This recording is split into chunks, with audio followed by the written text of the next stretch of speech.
સાથે ઊંચું ઝરણા. વહીવટી સરળતા અને લોકોના કામ ઝડપથી થાય તે માટે મુખ્યમંત્રી ભૂપેન્દ્ર પટેલે મહત્વનો નિર્ણય લીધો છે, જેમાં સોમવાર અને મંગળવાર એમ 2 દિવસ મંત્રીઓએ અચૂક પોતાની ઓફિસમાં હાજર રહેવું જ પડશે. સાંસદો, ધારાસભ્યો અને સામાન્ય જનતાના પ્રશ્નો માટે આ 2 દિવસ અચૂક હાજર રહેવું પડશે. આ સાથે જે તે વિભાગના અધિકારીઓએ પણ આ 2 દિવસ ઓફિસમાં હાજર રહેવું પડશે. કોઈ ખાસ કાર્યક્રમને બાદ કરતા મંત્રીઓએ આ 2 દિવસ કાર્યક્રમોમાં પણ હાજરી ન આપવા સૂચના અપાઈ છે. મહેસૂલ મંત્રી રાજેન્દ્ર ત્રિવેદીએ આ અંગે માહિતી આપતા કહ્યું કે સોમવાર અને મંગળવારે કોઈપણ ધારાસભ્ય અધિકારીને મળવા જાય તો તેને અધિકારીએ તાત્કાલિક ઓફિસમાં બોલાવી ઘટતું કરવું પડશે. જો કે આ 2 દિવસ સિવાયના દિવસોમાં ધારાસભ્યોએ અધિકારીની અપોઇન્ટમેન્ટ લેવી પડશે. ત્રિવેદીએ ઉમેર્યું કે અગાઉ જોવા મળતું હતું કે ધારાસભ્યો જ્યારે અધિકારીને મળવા જતા હોય ત્યારે તેમને અધિકારીઓ બહાર બેસાડી રાખે છે, જેને લઈને આ નિર્ણય લેવાયો છે. સોમવાર અને મંગળવાર દૂર દરાજના ગામથી આવતા નાગરિકો માટે, શહેરોથી આવતા લોકો માટે ધક્કો ન પડે માટે મંત્રીઓએ અચૂક જ એમની ઓફિસમાં લોક પ્રશ્નો માટે, માન્ય ધારાસભ્યશ્રીઓ માટે, માન્ય MP જે આવતા હોય એમના માટે, સંસદ સભ્યો માટે હાજર રહેવાનું રહેશે. એટલું જ નહીં, જે કોઈ અધિકારીઓ છે વિભાગના, એ તમામ વિભાગના અધિકારીઓએ સોમ અને મંગળ અચૂક નાગરિકો માટે પણ ઉપસ્થિત રહેવાનું રહેશે. કોઈ કાર્યક્રમો એ દરમિયાનમાં ના તો કોઈ મંત્રીશ્રી લેશે, ના તો કોઈ અધિકારી જઈ શકશે. રાજ્યની નવી સરકારની બીજી કેબિનેટ બેઠકમાં પૂરગ્રસ્ત વિસ્તારો માટે સૌથી મોટો નિર્ણય લેવામાં આવ્યો. સરકારે સૌરાષ્ટ્રમાં પૂર પીડિતોની સહાયમાં ધરખમ વધારો કરી સૌરાષ્ટ્રવાસીઓ પર આવેલી આફતમાં સહાયરૂપ બની રહી છે.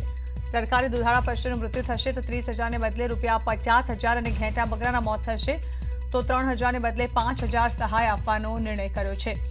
જેમાં ઘર વખરીના નુકસાન બદલ 3,800ના બદલે 7,000 અને ઝૂંપડાવાસીઓને 4,100 ને બદલે ₹10,000ની સહાય આપવામાં આવે છે. જામનગર અને રાજકોટ જિલ્લામાં મેઘરાજાએ ભારે તારાજી સર્જી હતી. સૌથી પહેલો નિર્ણય એ કેબિનેટ બેઠકની અંદર અસરગ્રસ્ત વિસ્તારમાં જે નુકસાની થઈ છે, હજી બાકીના ખેતી વિષયક જે બાબતો છે એના સર્વે ચાલી રહ્યા છે, તો ઝડપથી એના સુધારા કરીને પણ નિર્ણય કર્યા છે. ઘર વખરી જે ₹3800 હતી એમાં 3200 વધારો કરીને 7,000 પ્રમાણે એ ઘરવખરી જેમની નુકસાન થયું છે એમને પણ આપવાનો નિર્ણય આજે થયો છે. ઝૂંપડામાં રહેતા લોકો જે પણ એક આપણા બધાનો સમાજનો ભાગ છે એને પણ સહાયમાં વધારો એ કર્યો છે. ₹4100 મળતા તેમાંથી ₹5900નો વધારો કરીને ₹10,000ની સહાય લેવાનો નિર્ણય એ માનનીય મુખ્યમંત્રી શ્રી ભૂપેન્દ્રભાઈએ કર્યો છે. પાકા મકાન અંશતઃ જે નુકસાન પામ્યા છે એમાં ₹5200 એ ભૂતકાળમાં સહાય મળતી હતી, એમાં પણ વધારો કરીને ₹9800 જેટલો વધારો કરીને ₹15,000 એ પણ નિર્ણય લીધો છે. દાહોદમાં ઘરમાં ઘૂસ્યો દીપડો. ધાનપુરના દુધામડી ગામમાં મકાનમાં દીપડો ઘૂસ્યો. દીપડો મકાનમાં ઘૂસતા રહીશો ઘરની બહાર નીકળી ગયા હતા. વન વિભાગની ટીમે ઘટનાસ્થળે પહોંચી દીપડાને રેસ્ક્યુ કરવાની કાર્યવાહી શરૂ કરી છે.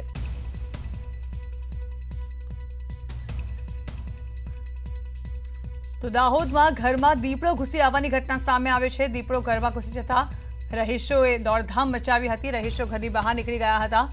જો કે આ અંગેની તાત્કાલિક જાણ વન વિભાગને કરવામાં આવી હતી. ત્યારબાદ આ દીપડાને પકડવા રેસ્ક્યુ ઓપરેશન હાથ ધરવામાં આવ્યું છે. જો કે હજી સુધી દીપડાને નથી પકડી શકાયો.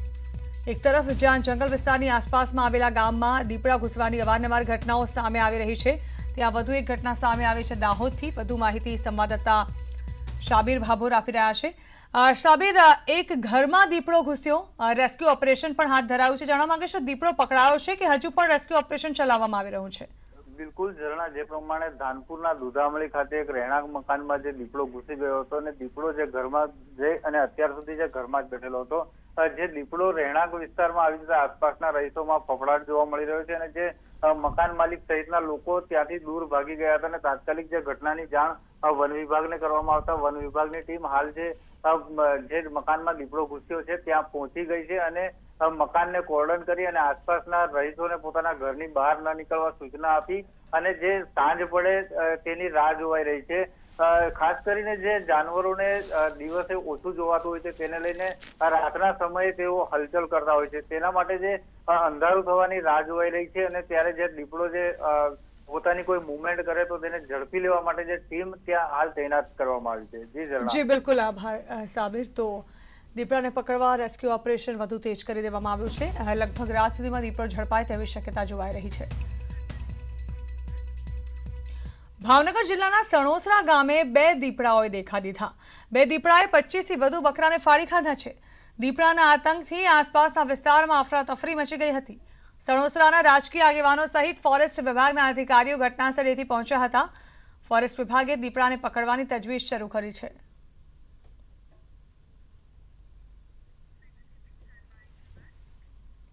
છોટાઉદેપુરના બોડેલી તાલુકાના અલી ખેરવા ગામમાં મગરે દેખા દીધી. મકાનની બહાર કાર નીચેથી મગર દેખાતા લોકોમાં ભય ફેલાયો. રહેણાંક વિસ્તારની નજીકથી પસાર થતી નર્મદા કેનાલમાંથી મગર આવ્યો હોવાની આશંકા છે. મગર દેખાતા ગામ લોકોએ મામલતદાર અને વન વિભાગને આ અંગેની જાણ કરી હતી. તો વન વિભાગે ભારે જહેમત બાદ મગરનું રેસ્ક્યુ કર્યું હતું. મારી ગાડી છે ને એની નીચે કશું દેખાયું, પછી જોયું તો મગર જેવું હતું. પછી મગર દેખતા ગામના બધા ભેગા થઈ ગયા અને માહોલ જરીક થોડો એ થઈ ગયો. એટલે પછી મેં મામલતદાર કચેરીને ફોન કર્યો, જંગલ ખાતાવાળાને ફોન કર્યો.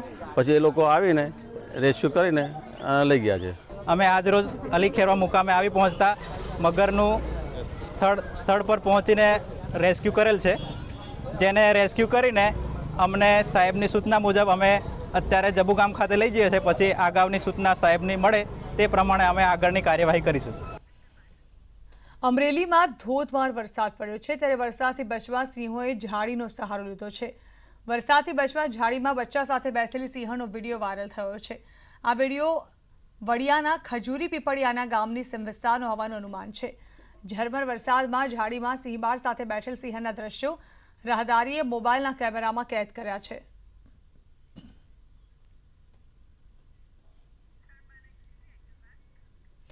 અમરેલી સાવરકુંડલાના અમરેલી રોડ પર 2 સિંહના આંટાફેરા સામે આવ્યા. ગણેશ પેટ્રોલ પંપ પર વહેલી સવારે લટાર મારી આ 2 સિંહો કેમેરામાં કેદ થયા હતા. 2 સિંહોની લટાર સીસીટીવી કેમેરામાં કેદ થઈ છે. હાઈવે પરથી જે સિંહો લટાર મારતા દેખાઈ રહ્યા છે, જો કે સુરક્ષા સામે પણ હાલ સવાલ ઉઠ્યા છે.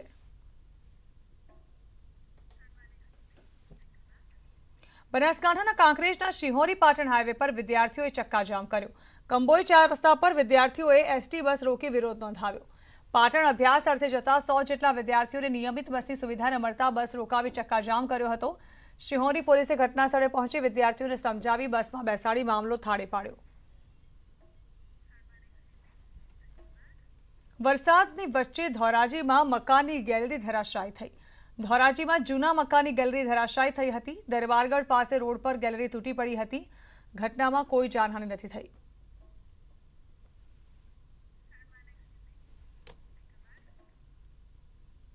સુરતમાં વડીલોની તરફથી મળેલી જમીનમાં વારસાઈ કરવા માટે રેવન્યુ તલાટી દ્વારા પેઢીનામું કરી આપવા બદલ લાંચ માંગવામાં આવી. આ અંગે જો કે અરજીકર્તાએ તાબે ન થતા એસીબીને જાણ કરી હતી અને છટકું ગોઠવી રેવન્યુ તલાટી અને તેના મળતિયાઓને રંગે હાથ લાંચ લેતા એસીબીએ ઝડપી લીધા.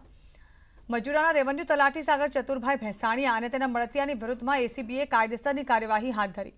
જો કે નવાઈની વાત એ છે કે છેલ્લા અઠવાડિયામાં ત્રીજો કિસ્સો છે જેમાં કોઈ સરકારી અધિકારીની વિરુદ્ધમાં લાંચની ફરિયાદ નોંધાઈ હોય.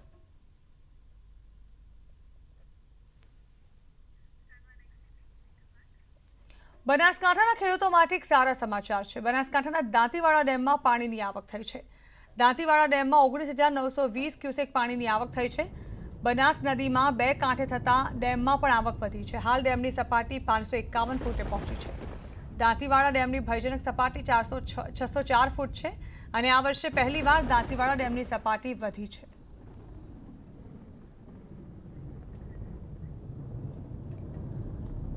તો ભારે વરસાદને કારણે બનાસ નદીમાં નવા નીર આવ્યા છે, તો દાંતીવાડા ડેમમાં પણ પાણીની સારી એવી આવક જોવા મળી છે.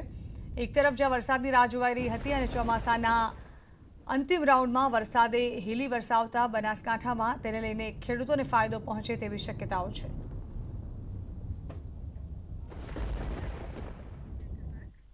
દાહોદ જિલ્લામાં વરસાદી માહોલ જામ્યો છે, ત્યારે ભારે વરસાદ બાદ જિલ્લાની નદીઓમાં ઘોડાપૂર આવ્યા. ગરબાડાની ખરોડ નદીમાં ઘોડાપૂર આવ્યું. જિલ્લાની ઘણી નદીઓમાં નવા નીર આવ્યા છે. ભારે વરસાદને કારણે નદીઓમાં પાણી છલોછલ જોવા મળી રહ્યા છે.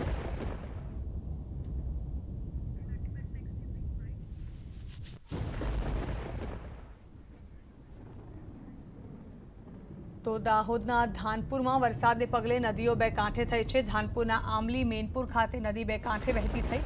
પુલ ઉપર પાણીના વહેણને કારણે રસ્તો બંધ થયો. ધાનપુર આમલી મેનપુર વચ્ચે સંપર્ક તૂટી ગયો છે.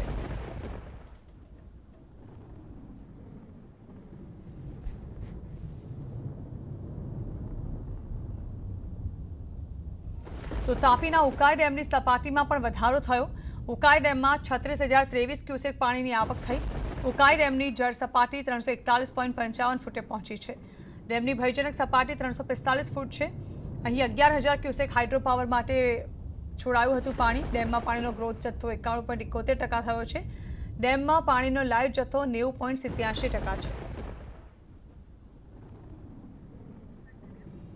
તો વલસાડ જિલ્લામાં ભારે વરસાદ ખાબકતા મધુબન ડેમમાં પાણીની સપાટી વોર્નિંગ લેવલે પહોંચી ગઈ છે. ડેમમાં 1.59 લાખ ક્યુસેક પાણીની આવક થતાં ડેમના 10 દરવાજા 2 મીટર ખોલાયા છે.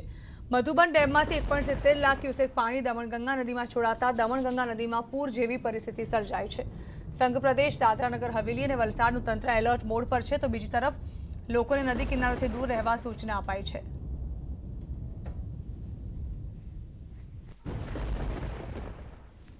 તો મોરબી જિલ્લામાં પણ આ વર્ષે મેઘમહેર રહેવાથી પીવાના પાણી સાથે સિંચાઈની સમસ્યા પણ દૂર થઈ છે. મોરબીના જીવાદોરી સમાન મચ્છુ બે ડેમમાં 2022ના ઓગસ્ટ સુધી પીવાનું પાણી ચાલી રહે તેટલા ક્યુસેક પાણીની આવક થઈ ચૂકી છે. મચ્છુ ડેમમાં 17 સેન્ટી જેટલો પાણીનો જથ્થો છે. તો ડેમ નજીક થયેલા ભારે વરસાદે પગલે મચ્છુ ડેમ હાલ અડધો ભરેલો છે. ડેમમાં 50% પાણીનો જથ્થો હોવાથી મોરબી નગરપાલિકા તથા આજુબાજુના 11 ગામોને પાણી પૂરું પાડી શકાશે.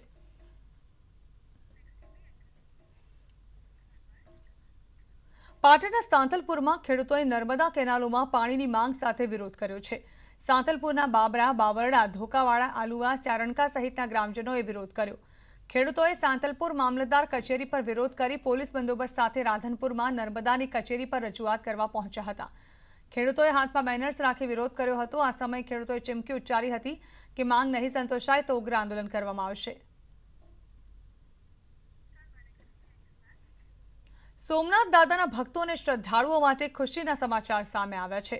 સોમનાથ મંદિરની તમામ કલાકૃતિ તથા આકૃતિને નવી 3D ટેકનોલોજીથી સાચવવાનો એક પ્રયાસ પવિત્ર યાત્રાધામ વિકાસ બોર્ડ અને સોમનાથ ટ્રસ્ટ દ્વારા કરવામાં આવ્યો છે.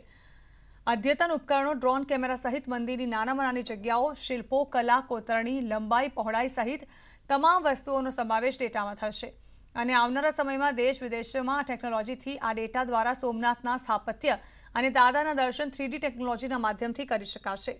સમગ્ર વિશ્વમાં રહેતા ભાવિકો સોમનાથના કલા, સ્થાપત્ય અને સંસ્કૃતિ આવનારી પેઢી માટે પણ સાચવી શકે તે માટેનો આ પ્રયાસ કરાઈ રહ્યો છે.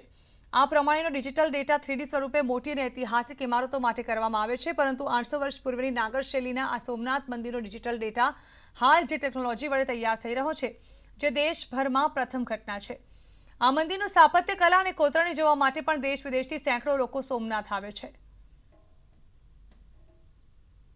ખર્ચે આ સમગ્ર મંદિરને સ્કેન કરવામાં આવશે અને તેનો ડેટા એકઠો કરવામાં આવશે. આ સ્કેનિંગની કામગીરી અદ્યતન ટેકનોલોજી, એડવાન્સ ટેકનોલોજીના માધ્યમથી કરવામાં આવે છે. અત્યાધુનિક લેઝર, ટેરેસ્ટ્રીયલ સ્કેનિંગ, ફોટોગ્રામેટ્રી તેમજ એરિયલ ઇમેજનરી ટેકનિકના માધ્યમથી આમાં ડ્રોનનો ઉપયોગ કરીને પણ આ કામગીરી કરવામાં આવી રહી છે. તો આગળ જોઈશું અને સમાચારો તે પહેલા હાલ એક બ્રેક.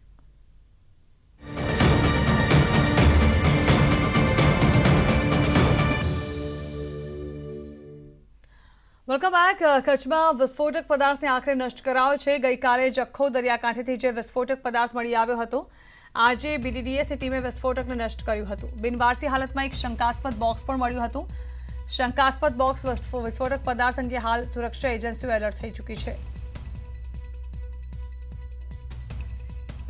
તો ગઈકાલે કચ્છમાંથી જખૌના દરિયાકાંઠેથી કેટલોક સામાન અને વિસ્ફોટક પદાર્થ મળી આવ્યો હતો, જેની તપાસ BDDSએ શરૂ કરી દીધી હતી. આજે આ વિસ્ફોટક પદાર્થને નષ્ટ કરાયો હોવાનું સામે આવી રહ્યું છે. આ અંગે હાલ પણ તપાસ ચલાવવામાં આવી રહી છે કે આ વિસ્ફોટક આખરે અહીં આવ્યો ક્યાંથી અને કોના દ્વારા લાવવામાં આવ્યો।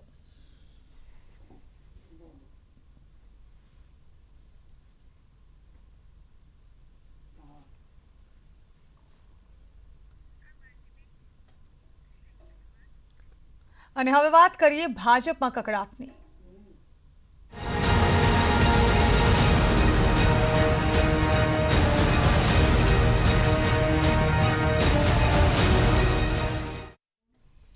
રાજ્યની નવી સરકાર રચાયા બાદ ભાજપના સિનિયર નેતાઓ વચ્ચે સોશિયલ મીડિયામાં આરોપ પ્રત્યારોપનો દોર શરૂ થયો છે।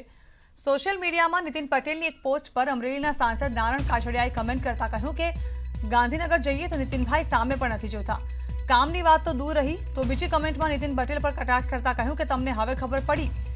સાંસદે આવા શાબ્દિક પ્રહાર રાજ્યના પૂર્વ નાયબ મુખ્યમંત્રી પર કરતા વિવાદ થયો છે।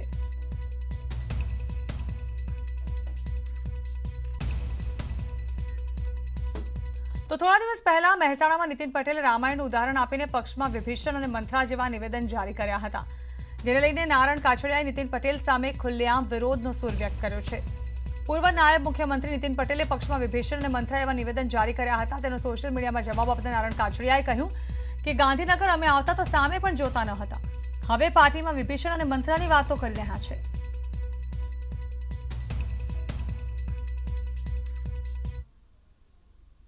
એમણે એવું કીધું કે રામાયણની અંદર મંથરાનું પણ પાત્ર હોય અને વિભીષણનું પણ પાત્ર હોય। તો પહેલાં તો મારે એક પૂછવું જોઈએ નરેન્દ્રભાઈ નીતિનભાઈને કે એની રામાયણનું જે પાત્ર તમે કીધું તો આ ભારતીય જનતા પાર્ટીની અંદર મંથરા કોણ અને વિભીષણ એ ખરેખર ખુલાસો કરવો જોઈએ। બીજું કે એમણે એવું કીધું કે ભારતીય જનતા પાર્ટીની અંદર કાર્યકર્તા જ મહાન હોય છે અને કાર્યકર્તા સંઘર્ષ કરી અને સનિષ્ઠતાથી એના જીવનભર કામ કર્યું હોય પાર્ટીની અંદર, અને તેણે ઘણું બધું જીવનમાં ગુમાવ્યું અને પાર્ટી માટે સમય, ધંધો, રોજગાર, બિઝનેસ આ બધું જ એણે સાઈડ પર રાખી અને પાર્ટી માટેનો સમય આપ્યો અને પાર્ટીનો જ્યારે સુવર્ણકાળ આવે ત્યારે આવા જે મહત્ત્વના કાર્યકર્તાઓ હોય કે મહત્ત્વના જે હોદ્દેદારો હોય, ધારાસભ્યો હોય, એને ખરેખર મહત્ત્વ મળવું જોઈએ। અને હવે સાંભળીએ કે નાયબ મુખ્યમંત્રી તરીકે રાજીનામું આપ્યા બાદ પ્રથમ વખત મહેસાણા પહોંચેલા નીતિન પટેલે થોડા દિવસ પહેલા રામાયણનું ઉદાહરણ આપીને શું કહ્યું હતું। રામાયણ કાળ સમયમાં પણ વિભીષણ પણ હતા જે ભગવાન રામને સાચા સારા ધર્મના કામમાં મદદ કરી હતી, અને મંથરા જેવી હતી કે જેણે ભગવાન દશરથના કાન ભંભેરી અને આખું પ્રકરણ ઊભું કર્યું। એટલે આવું બધું તો જનજીવનમાં, જાહેર જીવનમાં, દુનિયામાં ચાલ્યા કરવાનું। તો આ તરફ કાછડિયાએ તો ત્યાં સુધી કહી દીધું કે નીતિનભાઈ સામે જોતા નથી, એવો ઘણા કાર્યકર્તાઓને અનુભવ થયો છે। સાહેબ, આપે એવું લખ્યું કે ગાંધીનગર આવીએ ત્યારે સામું પણ જોતા નહોતા, હવે ખબર પડી, એટલે આપને એવો કોઈ અકડવો અનુભવ?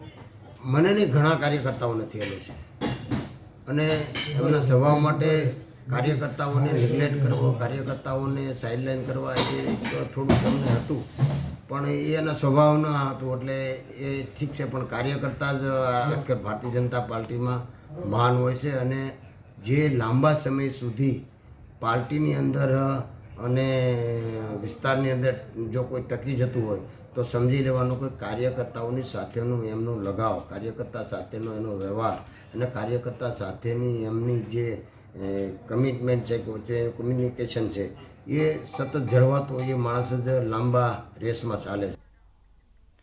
તો અમરેલીના સાંસદ નારણ કાછડિયા અને પૂર્વ નાયબ મુખ્યમંત્રી નીતિન પટેલ વચ્ચેના શાબ્દિક યુદ્ધમાં હવે કોંગ્રેસે પણ ઝંપલાવ્યો છે। કોંગ્રેસ વિપક્ષના નેતા પરેશ ધાનાણીએ નિવેદન આપતા કહ્યું કે આ વિવાદ નીતિન પટેલને પડ્યા પર પાટા મારવા સમાન છે। સાંસદ નારણભાઈનું નિવેદન એ નીતિનભાઈને પડ્યા ઉપર પાટું મારવા સમાન છે। છેલ્લા 25 વર્ષથી ભારતીય જનતા પાર્ટીનું સળંગ અને સતત શાસન છે। નારણભાઈ પણ 10 વર્ષથી ગુજરાત વતી કેન્દ્રમાં પ્રતિનિધિત્વ કરી રહ્યા છે।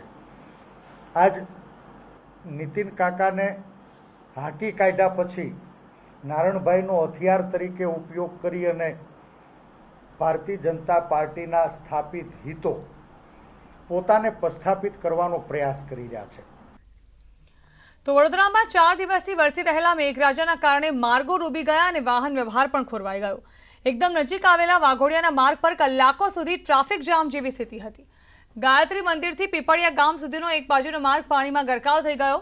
જીઆઈડીસીમાં નોકરી કરતા લોકો અને યુનિવર્સિટીમાં અભ્યાસ કરતા વિદ્યાર્થીઓને હાલાકી પડી। પીપળિયાના સરપંચનું કહેવું છે કે જાંબુઆ નદીમાં દર વર્ષે પૂર આવે છે, જેના લીધે આસપાસના અનેક ગામો પ્રભાવિત થાય છે।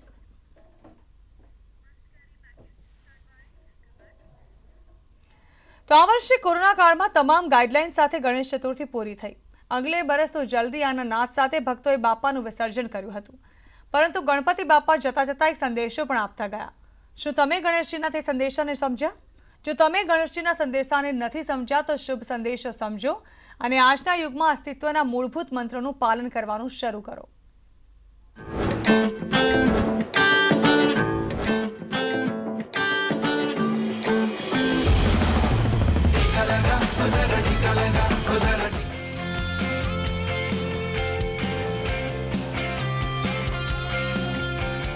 कोरोना के खतरों के बीच इस बार गणेश चतुर्थी की पूजा बेहद खास रही। एक तरफ भक्त जहां पूजा के दौरान सावधान नजर आए, तो वहीं गणपति भी भक्तों को कई खास संदेश देते दिखे। तिरुपति बालाजी के रूप में कोविड-19 वैक्सीन की शीशी पर सवार गणपति का ये रूप ही देख लीजिए। भक्तों को खास संदेश देती ये गणेश प्रतिमा हैदराबाद के एक गणेश पंडाल में स्थापित की गई थी, जिसमें बप्पा भक्तों को कोविड-19 वैक्सीन लेने का संदेश दे रहे हैं। इस प्रतिमा को स्थापित करने वाले फ्यूचर फाउंडेशन सोसाइटी के सदस्यों के मुताबिक गणपति के इस खास रूप की मूर्ति बनाने के पीछे लोगों को वैक्सीनेशन के लिए जागरूक करना है। सभी से ये निमंत्रण है कि सभी लोग वैक्सीन लीजिए, तभी हम कोरोना से लड़ सकते हैं। ये सोशल मैसेज स्प्रेड करने के लिए हम लोग ये बार वैक्सीन गणेश बिठाना हुआ है यहाँ पे। तिरुपति बालाजी के रूप में वैक्सीन पर सवार गणपति की ये मूर्ति हर मायने में भक्तों का दिल जीतने में कामयाब रही। फिर चाहे बात मूर्ति की सुंदरता या पंडाल की भव्यता की हो, लेकिन जो बात सबसे खास रही वो ये कि इस खास गणेश प्रतिमा के माध्यम से भक्तों को वैक्सीनेशन के प्रति जागरूक किया जा सका। एक बात ध्यान में रखिए, कोरोना को हटाना है तो दूरी बनाए रखिए, मास्क पहने रखिए और हाथों को सैनिटाइज करते रहिए, तभी हमारे भारत से कोरोना बाहर जाएगा। सभी लोग टीका कराइए, टीकाकरण बहुत ज़रूरी है। टीका कराएंगे तो हम वर्ल्ड में नंबर 1 रह सकते हैं, फुली वैक्सीनेटेड इंडिया। यही हमारा सोशल मैसेज है सोसाइटी को। बहरहाल कोरोना से बचने का संदेश देकर और अगले बरस फिर आने का वादा करके बप्पा इस साल वापस जा चुके हैं। अब ये भक्तों पर है कि वो गणपति के संदेशों को कितना समझते हैं और उस पर कितना अमल करते हैं। हाँ, उम्मीद जरूर है कि मंगल की कामना में गणपति के सामने सिर झुकाने वाले भक्त बप्पा का ये शुभ संदेश जरूर समझेंगे और कोरोना के खतरों से अपनी रक्षा कर सकेंगे। Bureau report, news 18 network, Hyderabad.